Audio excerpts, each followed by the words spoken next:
एक राजा के घर एक राजकुमार ने जन्म लिया। राजकुमार स्वभाव से बहुत कम बोलते थे। जब वह राजकुमार युवा हुए तो बचपन की अपनी उसी आदत की तरह मौन ही रहते थे।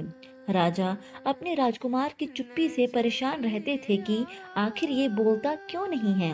राजा ने कई ज्योतिषियों, साधु, महात्माओं एवं चिकित्सकों को उन्हें दिखाया, परंतु कोई हल नहीं निकला। संतों ने कहा कि ऐसा लगता है कि राजकुमार पिछले जन्म में कोई साधु थे, जिससे इनके संस्कार इस जन्म में भी साधुओं के मौन व्रत जैसे हैं। राजा ऐसी बातों से संतुष्ट नहीं हुए। एक दिन राजकुमार और मंत्री बगीचे में टहल रहे थे।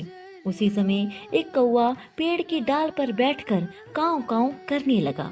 मंत्री ने सोचा कि कौवे की आवाज से राजकुमार परेशान होंगे, इसलिए मंत्री ने कौवे को गोली मार दी। गोली लगते ही कौवा जमीन पर गिर गया।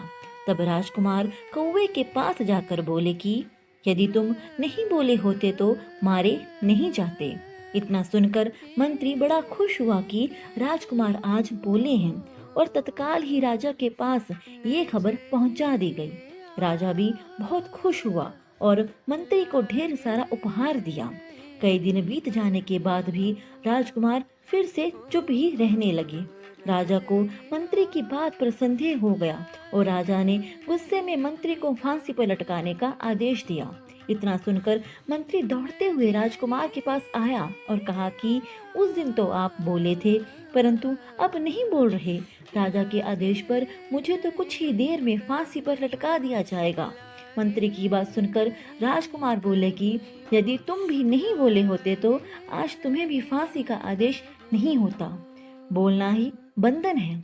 दोस्तों, इस कहानी से हमें यही शिक्षा मिलती है कि जब भी बोलो उचित और सत्य बोलो, अन्यथा मौन रहो। मौन एक साधना है, तप है। हम कई सारी समस्याओं का समाधान मौन रहकर निकाल सकते हैं। कई बार तो समस्या हमारे ज्यादा या कटु बोलने के कारण ही उत्पन्न हो जाती है।